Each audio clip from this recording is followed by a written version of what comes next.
Welcome to Bloom maths. இது உங்களுக்கான channel. இந்த வீடியோவில் பார்த்தோம்னா டிஎன்பிசியில் assistant director of industries and commerce 2017 கேட்கப்பட்ட கொஸ்டின் பேப்பர்லேருந்து ஸ்டாட்டிஸ்டிக்ஸை மட்டும் இப்போ நம்ம இந்த வீடியோவில் பார்த்துடலாம். இதில் ஃபஸ்ட்டு கொஸ்டினே பார்த்தீங்கன்னா, find the expectation of the numbers on a die when thrown.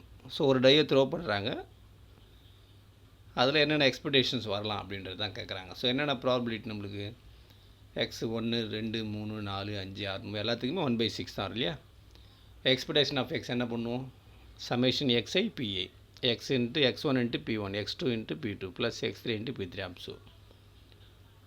So sum பண்ணோம்னா 21 வருது டிவைடட் பை 6. ஸோ 7/2 தான் நம்மளுக்கு ஆன்சர் ரைட்டாக வருது. ஸோ இதில் ஃபஸ்ட் ஆப்ஷன் 7/2 தான் நமக்கு இதில் ரைட்டான ஒரு ஆப்ஷன்.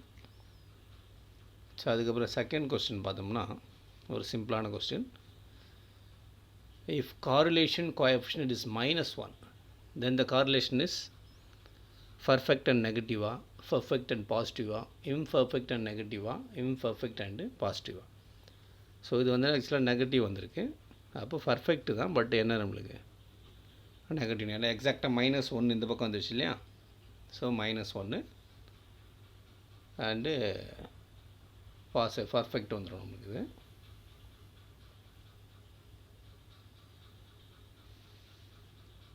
ஸோ அடுத்து தேர்ட் கொஸ்டின் பார்த்துடலாம். தேர்டு வந்து ஒரு டைரெக்டான கொஸ்டின். என்னென்னு பார்த்தோம்னா, the characteristic function of chi square is வாட்னு கேட்டிருக்காங்க. So the characteristic function of chi square distribution நமக்கு என்னென்னு தெரியும் ஆல்ரெடி. இதில் பார்த்தீங்கன்னா ஃபஸ்ட்டு வந்து 1 + 2 ஐட்லாம் வராது நம்மளுக்கு. 1 - 2it whole power -n/2. So option C தான் இதுக்கு ரைட்டான ஆப்ஷன்.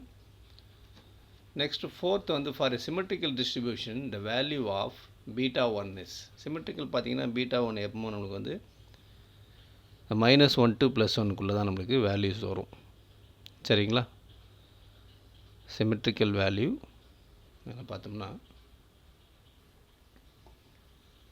ஸோ இதில் ஆப்ஷன் வந்து -1 to +1 தான் நமக்கு ரைட்டான ஆப்ஷனாக இருக்கும். ஸோ அதுக்கப்புறம் the standard error of difference of 2 sample standard deviations are. Already ஒரு வீடியோ கூட போட்டிருக்கு, நம்மளுக்கு நிறைய ஸ்டாண்டர்ட் எரர்ஸ் நிறைய போட்டிருப்பேன் நான் இதில். ஸோ இதில் ஆப்ஷன் பார்த்தோம்னா பி தான் இதில் பர்ஃபெக்டான ஆப்ஷன். ஸோ அதுக்கப்புறம் நெக்ஸ்ட் ஒரு பைனாமியல் பார்ட்டில் கேட்டிருக்காங்க. ஸோ சிக்ஸ்த்து கொஸ்டின் இதில் பார்த்தோம்னா 10 coins are tossed simultaneously. Find the probability of getting at least 7 heads. So அப்போ நமக்கு n வந்து 10, அட்லீஸ்ட் 7 headsனால் அப்போ என்ன வரலாம் உங்களுக்கு, 7 head வரலாம், 8 head வரலாம், 9 head வரலாம், 10 head வரலாம். ஸோ அந்த 4 ப்ராபபிலிட்டியும் ஃபைன் பண்ணி சம் பண்ணோம்னா நமக்கு ஆன்சர் கிடச்சிரும். ஸோ அதில் ஃபஸ்ட்டு எண்ணுக்கு வந்து நம்மளுக்கு என்ன எடுத்துக்கலாம், n = 10 எடுத்துக்கலாம். எக்ஸ் வந்து மினிமம் 7லேருந்து நம்மளுக்கு ஸ்டார்ட் ஆகணும், ஏன்னா பிகாஸ் அட்லீஸ்ட் 7 கொடுத்துருக்காங்க இல்லையா. இன் பைனாமியல் டிஸ்ட்ரிபியூஷன் ஃபார் 1 காயினுக்கு என்னது நம்மளுக்கு சக்ஸஸும் 1/2 தான், ஃபெயிலரும் 1/2 தான். So P = 1/2, Q = 1/2. Probability function for binomial எழுதியாச்சு. இதில் Pக்கு வேல்யூ போட்டு ரெடி பண்ணி வச்சுக்கிறோம். இப்போ நம்ம கண்டிஷன் போயிடலாம். ப்ராபபிலிட்டி ஆஃப் அட்லீஸ்ட் 7 heads, அப்போ 7 8 9 10. இந்த கரஸ்பாண்டிங் 4 வேல்யூக்கு நம்ம போட்டாச்சு. 8க்கு 7க்கு 8க்கு 9க்கு 10. 1/2 வெளியே காமன் ஆற்றலாம், அது 10 24 வரும். 10c3 + 10c2 + 10c1 + 10c0. So அது ஓவரால் கண்டுபிடிச்சோம்னா நம்மளுக்கு வேல்யூ வந்து மொத்தத்தில் 176ன்னு வருது. ஸோ நமக்கு ஆப்ஷனில் பார்த்தீங்கன்னா 176 ஆப்ஷன் டி நம்மளுக்கு கரெக்டாக இருக்கும், சரிங்களா. ஸோ இது எல்சிஎல்லாம் எடுத்து கொஞ்சம் இது பண்ணுங்கள், கிளியராக பார்க்குது. ஏன்னா 10c3 என்ன பண்ணுவோம், 10 × 9 × 8 டிவைடட் பை 3 × 2 × 1. ஸோ அது மாதிரி ஃபுல்லாக அட்ஜஸ்ட் பண்ணோம்னா இந்த வேல்யூஸ் வருது. ஸோ ஆப்ஷன் டி தான் நம்மளுக்கு ரைட்டான ஆப்ஷன். இதுக்கப்புறம் ஒரு கார்லேஷன் எவர் கிரீன் எப்பவுமே கேட்குறது தான். If x and y are random variables then covariance of ax, by equal to dash where a and b are constants. இங்கே இருக்கிற ஏ வெளியே வந்துடும், இங்கே இருக்கிற பி வெளியே வரும். So AB covariance of X comma ஒய்னு வந்துடும். சரிங்களா? நெக்ஸ்ட் ஒரு ப்ராபபிலிட்டியில் சிம்பிள், வெரி பேசிக் இல்லையா? வேல்யூ ஆஃப் எக்ஸ் கொடுத்தாச்சு, கரஸ்பாண்டிங் ப்ராபபிலிட்டி கொடுத்தாச்சு, what value of K. So நமக்கு என்ன ஃபார்முலா தெரியும்? நார்மலாக டோட்டல் ப்ராபபிலிட்டி ஈக்குவல் டு 1. அப்போ இந்த எல்லா ப்ராபபிலிட்டி என்ன பண்ணலாம்? சம் பண்ணி ஈக்குவல் டு 1 எடுத்துக்கலாம். அது பார்த்தோம்னா we get quadratic equation 10k² plus 10k, sorry 9k minus 1. Product பண்ணால் -10 வருது, சம் பண்ணால் +9. ஸோ அதை சால்வ் பண்ணிவிடுங்க. சால்வ் பண்ணிங்கன்னா k வந்து -1 வருது, இன்னொன்று வந்து 1/10. ஸோ நெகட்டிவ் வேல்யூ நம்ம ப்ராபபிலிட்டியில் இதில் எடுத்துக்க மாட்டோம். So that k equal to 1/10ன்றது option C is the correct one. So அடுத்து 9th பார்த்தோம்னா 2 ரெக்ரெஷன் ஈக்குவேஷன் கொடுத்தாச்சு. Find the correlation coefficient. First என்ன பண்ணணும்? நம்ம 2 ரெக்ரெஷன் கோஎஃபிஷியன்ட்ஸை ஃபைண்ட் பண்ணிக்கலாம். So y equal to mx plus அந்த ஷேப்பில் எழுதுனீங்கன்னா this is regression coefficient y on X. In similar manner இதில் வந்து regression coefficient x on y. So நமக்கு ஃபார்முலா என்னது? Regression correlation coefficient equal to plus or minus root of product of these two. So இங்கே plus or minus ஏன் போட்டிருக்கோன்னா நம்ம answer எல்லாமே plus or minus இருக்குது. ஸோ அப்ளை பண்ணோம்னா என்ன வருது நம்மளுக்கு? இதில் 6/10, that is 0.6. Option A is the correct one. Plus or minus 0.6 வந்துடுதுங்களா?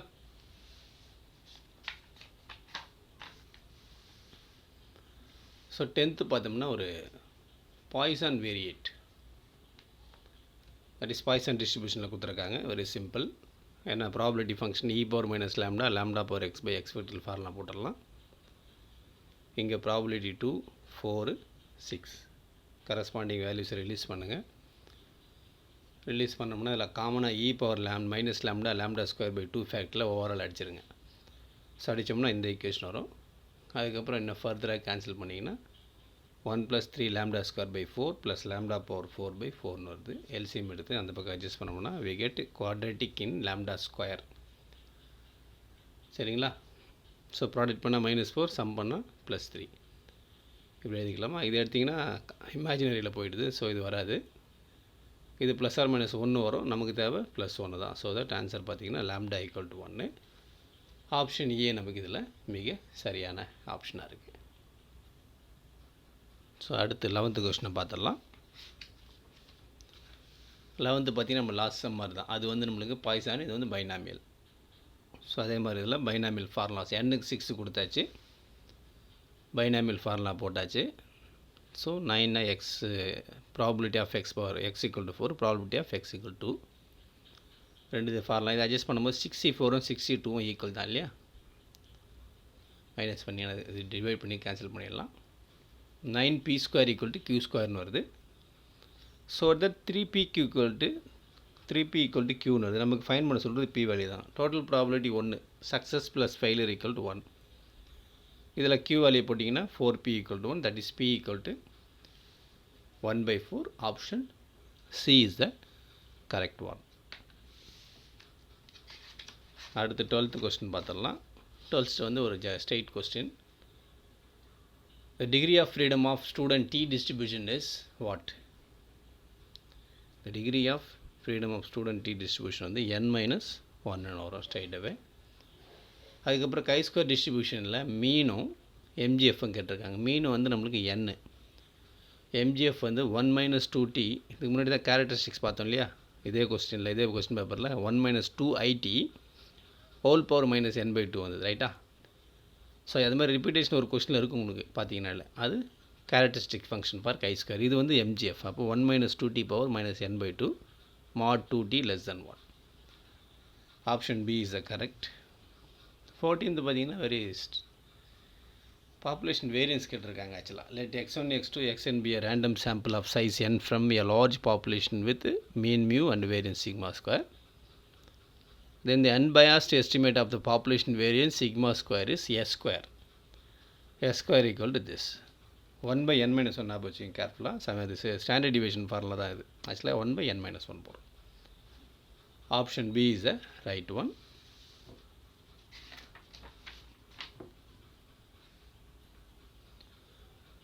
ஸோ முக்கியமான கொஸ்டின், கொஞ்சம் லென்த்தியாக இருக்கும் இது. பட் இந்த ஷார்ட்கட்டில் போட்டிங்கன்னா உங்களுக்கு ஓரளவுக்கு சால்வ் பண்ணலாம் இதை. தட் இஸ் பேஸ் தேரத்தை பேஸ் பண்ணி ப்ராப்ளம். இது மேக்ஸிமம் நம்ம டிஜிடிஆர்விலே அதிகமாக முன்னாடி கேட்டிருந்தாங்க. பட் இப்போ இது எவர் கிரீன் தான். இப்போ லாஸ்ட்டாக கேட்ட ஒரு எக்ஸாம்பிள் இது கேட்கல நினைக்கிறேன். இருந்தாலுமே பேஸ் தேரம் செக்ஷனை கண்டிப்பாக நீங்கள் ஒரு 10 ப்ராப்ளம் போட்டே ஆகணும். அப்போ தான் உங்களுக்கு ப்ராக்டிஸ் கரெக்டாக வரும். இந்த நான் சொல்லியிருக்க இந்த மெத்தடை ஃபாலோ பண்ணுங்கள், ஈஸியாக இருக்கும் உங்களுக்கு, ஒரு கன்ஃபியூஷன் இல்லாமல். இதில் ஃபஸ்ட்டு பார்த்தோம்னா the probabilities of XYZ 3 manages probability என்னென்னா 4/9, 2/9, 1/3. The probabilities that the bonus schemes will be introduced if X, Y and Z become managers are. இப்போ X வந்து மேனேஜராக வராருன்னா அவர் போனஸ் ஸ்கீம் இன்ட்ரடியூஸ் பண்ணுறதுக்கு இந்த ப்ராபிலிட்டி, மேனேஜர் Y இன்ட்ரடியூஸ் பண்ணுறதுக்கு இந்த probability, இசட்டுக்கு இது. பட் நம்ம கொஸ்டின் என்னென்னா எக்ஸ் வந்தால் என்ன இது பண்ணுவாருன்னு தான் கேட்குறேன். அப்போ கண்டிஷனல் ப்ராபிலிட்டி கண்டிப்பாக வரும். முதல்ல எக்ஸ் மேனேஜர் ஆகிறோம், தென் இவர் என்ன பண்ணணும், போனஸ் ஸ்கீமை implement. So that is conditional இல்லையா. ஆன்சர் வந்து நம்மளுக்கு ஏபிசிடி 4 ஆப்ஷன் கொடுத்துருக்காங்க. ஏ தான் நமக்கு ஆப்ஷன் வரும். ஸோ எப்படி வருதுன்றதை பார்த்துடலாம். ஃபஸ்ட்டு இதில் என்னென்ன பண்ணணும்னு பார்த்தீங்கன்னா நம்ம இந்த 3 ஈவெண்ட்டை நம்ம பேர் வச்சுக்கலாம். Let E1, E2, E3 denote the events that X, Y, Z become managers respectively. And A வந்து போனஸ். சரிங்களா. A denote even the bonus scheme is introduce. So அப்போ என்ன நம்மளுக்கு probability of E1 first X manager, Y manager, Z அது அவங்களே கொடுத்தாச்சு. Conditional அதே மாதிரி போனஸ் ஸ்கீமை எக்ஸ் பண்ணுறதுக்கு போனஸ் ஸ்கீமை ஒய், போனஸ் ஸ்கீமை Z. இப்போ நமக்கு ஆக்சுவலாக பேஸ் தர சிம்பிள் எப்படி எழுதுவோம், probability of E1/A equal to probability of E1 into probability of A given E1. இந்த P ஆஃப் A தான் நம்ம we can write ஷார்ட்டாக எழுதிருக்கும் பாருங்கள். அது தெரியுதுங்களா. கொஞ்சம் ஸோ இந்த P ஆஃப் ஏன்றது என்னது, P of E1 into P of A given E1 plus P of E2 into P of A given E2 plus P of E3 into P of A given E3. இதுக்கு நம்ம டைரெக்டாக value கொடுத்தாச்சு. But இதுக்கு வந்து நம்மளுக்கு கொடுத்துருக்குறாங்க இல்லையா, அதே மாதிரி இந்த 2 வேல்யூ 3 வேல்யூ கொடுத்துருக்காங்க. அதை போட்டோம்னா P ஆஃப் A கிடச்சிடும். இப்படி கண்டுபிடிச்சி உங்களுக்கு ஈஸியாக இருக்கும். ஸோ இது நெக்ஸ்ட் இது என்ன பண்ண, ஒரு டேபிள் எட் பண்ணிடுறேன் ஷார்ட்கட்டில். ஸோ இந்த டேபிளில் ஃபஸ்ட் நம்ம என்ன பண்ணோம்னா இந்த வேல்யூ முதல்ல கண்டுபிடிச்சிக்கணும். P ஆஃப் A முன்னாடி போட்டிருந்தேன் இல்லையா, இந்த கரஸ்பாண்டிங் வேல்யூஸ் எல்லாம் அட்ஜஸ்ட் பண்ணி எடுத்திங்கன்னா எவ்வளோ வரும்னா 23/45 வரும். பட் இருந்தால் கூட நம்ம இது இங்கே கண்டுபிடிச்சிருக்கோம் பாருங்கள், இதில் கூட கண்டுபிடிச்சிக்கலாம். ஜஸ்ட் உங்களுக்கு எப்படி வந்தது நான் போட்டிருக்கேன். சரி, இதுக்கு பிஃபோர் இந்த டேபிளில் பார்த்துடலாம் எப்படின்ட்டு. இந்த டேபிளில் பார்த்தீங்கன்னா ஃபஸ்ட்டு என்ன இது பண்ணோன்னா ஈவெண்ட்ஸை முதல்ல எடுத்துங்க. ஃபஸ்ட்டு ஒன்று வந்து ஈவெண்ட்ஸ், அதுக்கப்புறமா prior probabilities, that is probability of EI, அதுக்கப்புறம் கண்டிஷனல் ப்ராபிலிட்டி எக்ஸ் வந்தால் ஒய் வந்தால் Z வந்தால், அதுக்கப்புறம் joint probability, that posterior probability. சரிங்களா. ஸோ ஃபஸ்ட்டு E1ன்றது எவ்வளோ ப்ராபிலிட்டி கொடுத்தாங்க, 4/9. ப்ராபிலிட்டி ஆஃப் E2 எவ்வளோ கொடுத்தாங்க, 2/9. ப்ராபிலிட்டி ஆஃப் E3 வந்து 1/3. 3 காலமும் அவங்களே கொடுத்தது தான். Probability of A given E1, probability of A given E2, probability of A given E3. So நம்ம இந்த 4th தான் கண்டுபிடிக்கணும். ஜாயின்ட் ப்ராபிலிட்டி என்ன பண்ணுறீங்க, 2 × 3 போடுங்க. அப்படி போடும்போது டினாமினேட்டரை சேமாக வச்சுங்க, ஏன்னா நம்ம அதை ஆட் பண்ண போகிறோம் P ஆஃப் A, அதுக்காக தான். அப்போ 90 டினாமினேட்டர் வர மாதிரி வச்சுக்கோங்க.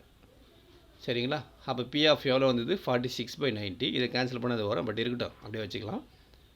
இப்போ கொஸ்டின் நம்மளுக்கு கேட்டுருக்குது இந்த எக்ஸ் மட்டும்தான். நான் உங்களுக்கு எக்ஸ்ட்ரா இதை போட்டு வச்சுருக்கேன். இந்த ஈக்குவேஷன் எப்படி வரும்னு பார்த்தீங்கன்னா திஸ் டிவைடட் பை நம்ம கண்டுபிடிச்சி வச்ச P of A, that is இங்கே கண்டுபிடிச்சி வச்சுருக்கோம் இல்லையா, 12/90 டிவைடட் பை 46/90. ஸோ 90 கேன்சல் ஆகிடும், 12/46 வரும். 2 டேபிள் அடிச்சிங்கன்னா 6/23 வரும். ஸோ ஆப்ஷன் ஏல இருக்குது உங்களுக்கு. இது பேஸ் இடத்துல உங்களுக்கு அடிஷன் தேவைன்னா நிறைய வீடியோ போட்டிருக்கேன் பாருங்கள், 2 வீடியோ போட்டிருக்கேன் உங்களுக்கு problems based on problem theorem. Bayes ஆச்சுங்களா. அதை பற்றி உங்களுக்கு நிறைய சம்ஸ் இதே மாதிரி ஷார்ட்கட்டில் போட்டிருக்கேன், ஈஸியாக இருக்கும் உங்களுக்கு. எக்ஸாமில் போடும்போது நம்ம இது 2 கண்டுபிடிப்பீங்க, இதை சம் பண்ணி டிவைட் பண்ணிங்கன்னா விகட் எது வேணுமோ அதை கண்டுபிடிச்சிக்கலாம். ஸோ அடுத்து 16 கொஸ்டின் பார்த்தீங்கன்னா ஒரு ரெட் பாக்ஸ், ஒரு பாக்ஸில் 6 ரெட் பால் இருக்குது, 4 ஒயிட் பால் இருக்குது, 5 பிளாக் பால் இருக்குது. A person draws 4 balls from the box at random. So 4 ball எடுக்கிறாங்க. அவங்களோட கண்டிஷன் என்னென்னா அந்த 4 பாலில் 3மே அட்லீஸ்ட் ஒரு கலர் இருக்கணுன்றாங்க. சரிங்களா? அப்போ எப்படி பார்த்தாலும் ஒன்றுத்தில் வந்து 2 கலர் வருமா, மற்ற 2த்தில் ஒன்று நம்மளுக்கு இருக்கும். சரி, அது ஒரு ஸ்டேட்மெண்ட்டாக முதல்ல எழுதிக்கலாம். The required event that in a draw of 4 balls from the box at random there is at least 1 ball of each color. So நம்ம எடுக்கக்கூடிய 4 பாலில் குறைந்தபட்சம் ஒவ்வொன்றுலையும் ஒரு கலர் இருந்தாகணும். அப்போ 2 இருக்கலாம் இல்லையா? செகண்ட், மெட்டீரியல்ஸ் இந்த ஃபாலோவிங் மியூச்சுவலி டிசைன் வேஸ். எப்படி பண்ணுறேன்னு பாருங்கள். ஃபஸ்ட்டு சான்சஸ் எப்படி இருக்கலாம்னா, ஃபஸ்ட்டு ஒரு ரெட் பால், செகண்ட் ஒரு ஒயிட்டு, தேர்டில் 2 பிளாக். கரஸ்பாண்டிங்காக 2 ரெட்டு, ஒரு ஒயிட்டு, ஒரு பிளாக். அப்போ 4 பால். அதே மாதிரி ஒரு ரெட்டு, 2 ஒயிட்டு, ஒரு பிளாக். ஸோ அப்போ இது 3மே வந்து நம்மளுக்கு மியூச்சுவலி டிசைன்டாக இருக்கிறதுனால பை அடிஷன் தேவை 3த்தையும் ப்ராபிலிட்டி கண்டுபிடிச்சி ஆட் பண்ணிட்டா சம் ஓவர். அது எப்படி போட்டிருக்கேன் பாருங்கள். ஸோ நம்ம இந்த 3த்துக்கும் கரஸ்பாண்டிங்காக அப்படி ப்ராபிலிட்டி. ஃபஸ்ட்டு என்ன போட்டோம், ஒரு ரெட்டு, 6 ரெட்டு பாலில் ஒரு ரெட்டு, அதுக்கப்புறமா 4 ஒயிட் பாலில் ஒரு ஒயிட்டு, 5 பிளாக் பாலில் 2. செகண்ட் கரஸ்பாண்டிங்காக 6 ரெட் பாலில் 2, 4 ஒயிட் பாலில் 1, 5 பிளாக் பாலில் 1. அதே மாதிரி இன்னொரு சான்ஸ் பார்த்தேன் இல்லையா? ஸோ இப்போ இது 3த்தையும் கண்டுபிடிச்சோம்னா சம் நம்மளுக்கு ஓவர் ஆகிடும். அதில் கரஸ்பாண்டிங் ப்ராபிலிட்டி பார்த்துக்குங்க. 1/15C4 வெளியே எடுத்தாச்சு. இதை நீங்கள் அட்ஜஸ்ட் பண்ணுங்கள், உங்களுக்கு எப்படி அட்ஜஸ்ட் பண்ண முடியுதோ. நான் எனக்கு தெரிஞ்ச வரைக்கும் அட்ஜஸ்ட் பண்ணி வச்சுருக்கேன். ஸோ 720/15 × 14 × 13 × 12 வருது. கேன்சல் பண்ணோம்னா 48/91 வருது. So option A is the correct one. So அதுக்கப்புறம் நெக்ஸ்ட்டு ஒரு சின்ன question. Let the random variable X have the distribution. P of x equal to 0க்கு வேல்யூ P வருது. அதுக்கப்புறம் P of x equal to 2க்கு அதே P டேம் தான். Probability of x equal to 1க்கு 1 - 2P ஃபார் P வேல்யூ வந்து இந்த ரேஞ்சுக்குள்ளே இருக்குது. ஸோ என்ன கொஸ்டின் பார்த்தீங்கன்னா, வேரியன்ஸ் ஆஃப் எக்ஸு P வேல்யூக்கு எந்த வேல்யூக்கு மேக்ஸிமம் கேட்குறாங்க. ஸோ இது முதல்ல என்ன பண்ணணும், வேரியன்ஸ் ஆஃப் எக்ஸ் நம்ம ஃபைன் பண்ணணும். வேரியன்ஸ் ஆஃப் எக்ஸ்க்கு என்ன தேவைப்படும், E of xம் E of x ஸ்கொயரும். ஓகே, ஃப்ரம் கிவன் டேட்டாவில் என்ன பண்ணுறேன், எக்ஸுக்கு வந்து ப்ராபிலிட்டி P வருது, 2க்கும் ப்ராபிலிட்டி P, 1க்கு வந்து 1 - 2P. ஸோ இதில் E of x கண்டுபிடிக்கிறோம். x1 × P1 + x2 × P2 + x3 × P3. So அப்படியே போட்டாச்சு, 1 வருது. அதே மாதிரி summation E expectation of x square, இந்த டேம் மட்டும் ஸ்கொயர் பண்ணுவோங்களா, எக்ஸ் மட்டும். ஸோ 1 + 2P வருது. ஸோ இதை கொண்டு போய் நம்ம என்ன பண்ணலாம்னா வேரியன்ஸில் போட்டுடலாம்.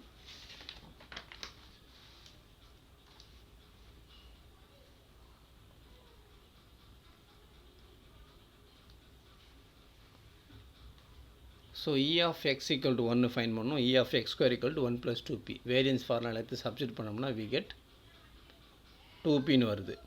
ஸோ வேரியன்ஸ் ஆஃப் 2Pனா நமக்கு Pனுடைய வேல்யூ அதிகபட்சம் எவ்வளோ கொடுக்கலாம், 0லேருந்து ½. அப்போ இந்த ½ கொடுத்துடலாங்களா. ஸோ ½ கொடுத்தா தான் நம்மளுக்கு என்ன வருது, 1 வருது variance. So P is equal to ½ மூத்தா நம்மளுக்கு மேக்ஸிமம் வேரியன்ஸ் வரும். So option D is a very right one. So இந்த வீடியோ பிடிச்சிருந்தால் லைக் பண்ணுங்கள், ஷேர் பண்ணுங்கள், சப்ஸ்கிரைப் பண்ணுங்கள். மறக்காமல் பெல் ஐக்கனை ப்ரெஸ் பண்ணுங்கள். அப்போ தான் நம்ம போடக்கூடிய வீடியோ உங்களுக்கு தொடர்ச்சியாக வந்து கொண்டே இருக்கும். எஸ்பெஷலி இந்த வீடியோ பிடிச்சா தம்ஸ் அப் லைக் ப்ரெஸ் பண்ணுங்கள். இது மாதிரி கொஸ்டின்ஸ் நீங்கள் ப்ராக்டிஸ் பண்ணலாம். உங்களுக்கு ஏன்னா டிஎன்பிசியில் நம்ம மேத்தமெட்டிக்ஸ் பிஜி படித்தவங்களுக்கு ஒரு ஆப்பர்ச்சுனிட்டி கொடுக்குறாங்கிறதுனால இந்த கொஸ்டின் பேப்பரை நான் உங்களுக்கு போட்டுருக்கேன். பிஜிடிஆர்பி ப்ளஸ் அந்த டிஎன்பிசி எழுதுறவங்களுக்கு அது ஹெல்ப்ஃபுல்லாக இருக்குன்றதுல ஒரு டவுட் இல்லை. மீண்டும் இன்னொரு வீடியோவில் சந்திக்கலாம்.